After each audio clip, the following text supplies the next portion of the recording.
पाकिस्तान के top doctors के साथ अपॉइंटमेंट बुक करें, वो भी पेशेंट फीडबैक देखते हुए। आज ही ओला डॉक ऐप डाउनलोड करें। ओला डॉक, डॉक्टर का अपॉइंटमेंट आसानी से। बिस्मिल्लाहिर्रहमानिर्रहीम। मेरा नाम डॉक्टर राना नासिर अली ख़ान है।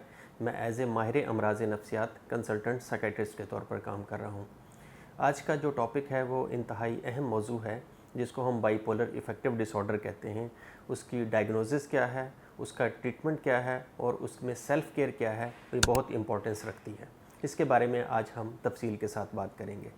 बेसिकली बाइपोलर इफ़ेक्टिव डिसऑर्डर्स, जैसे कि नाम से ज़ाहिर है, इसमें दो पोल्स होते हैं डिज़ीज़ के, जिसको एक को हम मैनिक सिम्टम्स कहते हैं और दूसरे को हम डिप्रेसिव सिम्टम्स कहते हैं। अब जो मैनिक फेज़ होती है उसमें बेसिकली क्या होता है कि हद से ज़्यादा खुशी महसूस करता है पेशेंट्स, बगैर किसी वजह के, बगैर किसी रीज़न्स के हद से ज़्यादा खुशी महसूस करता है। पेशेंट्स के अंदर ताकत बहुत ज़्यादा आ जाती है, चिड़चिड़ापन की कैफियत आ सकती है, गुस्सा आ सकता है और नींद के अंदर कमी आना शुरू हो जाती है और बड़े बड़े मंसूबे बनाना शुरू कर देता है। और इसके अलावा हमने देखा है कि अक्सर पेशेंट्स जो हैं वो बातें बहुत ज़्यादा फ़्लो में करते हैं, बहस करते हैं, बहसो मुबाहिसा करते हैं, लड़ाई झगड़ा करते हैं। और जबकि इसके बरअक्स जो दूसरी इसकी जो फेज़ है उसको हम डिप्रेसिव सिम्टम्स कहते हैं, उसके अंदर यही इसके अपोजिट पोल्स पे चले जाते हैं। पेशेंट के अंदर उदासी की सिम्टम्स आना शुरू हो जाती है, सैडनेस आ जाती है, उदासी आती है, रोता रहता है, बिल्कुल लोगों से आइसोलेट हो जाता है, खाना पीना छोड़ जाता है, बातचीत करना छोड़ देता है और उसका अवॉइडेंस बिहेवियर आना शुरू हो जाता है। जबकि जो मैनिक फेज़ है उसके अपोजिट पोल पे चले जाते हैं। और अक्सर ये देखा गया है कि ये जो डिज़ीज़ है मरीज़ों के अंदर, ये किस्तों की शक्ल में आती है, दौरों की शक्ल में आती है, ये मुसलसल नहीं रहती। फिर अब आ जाते हैं और इसमें जो क्राइटेरिया है वो यूजली ये है कि अगर 4 दिनों से एक हफ्ते से या एक हफ्ते से ज़्यादा से सिम्टम्स आ रही हो तो हम इसको बाइपोलर इफ़ेक्टिव डिसऑर्डर लेबल कर सकते हैं। फिर दूसरा जो मेन इसका जो है वो ट्रीटमेंट है। ट्रीटमेंट देखा है कि ट्रीटमेंट दो हिस्सों पर मुश्तमिल है। एक को हम कहते हैं फार्माकोलॉजिकल ट्रीटमेंट और एक होता है नॉन फार्माकोलॉजिकल ट्रीटमेंट, जिससे बातचीत के ज़रिए इलाज किया जाता है।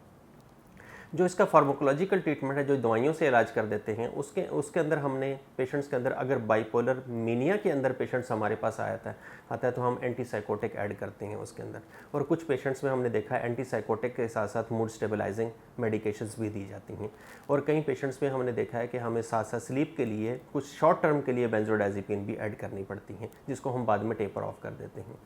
फिर जो दूसरा जो फेज़ है जिसको हम डिप्रेसिव फेज़ कहते हैं, उसके अंदर हम एसएसआरआई ऐड करते हैं और साथ लो डोज एंटीसाइकोटिक ऐड की जाती हैं। और स्लीप के लिए आपको पता है कि बेंजोडाइज़ेपिन ऐड करते हैं, जिसको हम शॉर्ट टर्म के लिए देते हैं और फिर उसको बाद में टेपर ऑफ किया जाता है। और जो ट्रीटमेंट है ये देखा गया है, साइंसी तहकीक ये कहती है कि 6 महीने या 6 महीने से ज़्यादा तक ट्रीटमेंट, या समटाइम्स कई पेशेंट्स में 1 साल तक ये ट्रीटमेंट चल सकता है और कई पेशेंट्स में 1 साल से ज़्यादा भी चल सकता है, डिपेंड अपॉन द सेवेरिटी कि सेवेरिटी क्या है और उसकी नौइयत क्या है। इसके अलावा जो नॉन फार्माकोलॉजिकल ट्रीटमेंट है उसमें क्या करते हैं, जब पेशेंट्स के अंदर बेहतरी आना शुरू हो जाती है, तो इंसाइट आना शुरू हो जाती है, बेहतरी आना शुरू हो जाती है, तो हम अक्सर पेशेंट्स, अगर डिप्रेसिव पेशेंट्स हैं तो उनके अंदर सीबीटी कॉग्निटिव बिहेवियरल थेरेपी की जाती है, जिससे पेशेंट्स के अंदर बड़ा ही अच्छा रिस्पॉन्स आता है। इसके अलावा स्लीप हाइजीन पे काम किया जाता है, पेशेंट्स की जो स्लीप पैटर्न्स हैं उसको बेहतर करने पे काम किया जा सकता है ताकि पेशेंट्स अपनी नेचुरल स्लीप को बेहतर रखें। इसके अलावा स्ट्रेस मैनेजमेंट के ऊपर काम करते हैं और फैमिली की काउंसलिंग बहुत इंपॉर्टेंट होती है। डिज़ीज़ के हवाले से उनको आगाही दी जाती है कि एक्चुअल प्रॉब्लम क्या है, इसकी वजूहात क्या हो सकती हैं और इसका इलाज कितना अरसे के लिए चलेगा। इसके साथ साथ एंगर मैनेजमेंट पे काम करते हैं, क्योंकि पेशेंट्स अक्सर हमारे पास गुस्सा और चिड़चिड़ापन के साथ आते हैं, तो उनको एंगर मैनेजमेंट पे काम करने की अशद ज़रूरत होती है, जो कि नॉन फार्माकोलॉजिकल ट्रीटमेंट है। इसके अलावा पेशेंट्स में सेल्फ़ केयर क्या है बेसिकली, जो कि बहुत अहमियत की हामिल है। हमने देखा है कि पेशेंट, साइंसी तहकीक भी कहती है कि पेशेंट्स का जो रेगुलर स्लीप पैटर्न्स है उसको बहाल किया जाए, रात की नींद अपनी पूरी रखें अपनी।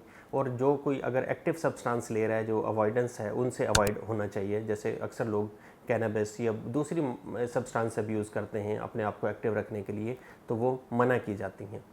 और अपना जो खाने पीने का पैटर्न है, ईटिंग पैटर्न्स, उसको बेहतर किया जाए, रेगुलर एक्सरसाइज की जाए, रेगुलर वॉक की जाए और मेडिकेशंस को प्रॉपरली टाइम के ऊपर लिया जाए। और अक्सर पेशेंट्स में देखा गया है कि बाइपोलर के जब सीजन्स के अंदर वेरिएशंस आती है, मौसम के अंदर तब्दीली आती है, तो पेशेंट्स के अंदर स्विचिंग आ जाती है, जो कि बहुत इंपॉर्टेंट होता है और पेशेंट्स के अंदर रिलैप्स प्रिवेंशन पे काम करने की बहुत ज़्यादा ज़रूरत है। उसमें ये है, पेशेंट्स को हम बताते हैं, उसकी फैमिली को भी बताते हैं कि पेशेंट्स की नींद के अंदर अगर प्रॉब्लम आ रहा हो और पेशेंट सब्सटेंस अब्यूज़ कर रहा है या उसके मिजाज के अंदर तब्दीली आ रही है तो फ़ौरन डॉक्टर से रुजू करें। आज के टॉपिक में हमने बाइपोलर के ऊपर तफसील के साथ बात की, इसकी डायग्नोसिस के हवाले से, इसके ट्रीटमेंट के हवाले से और इसके सेल्फ़ केयर के हवाले से।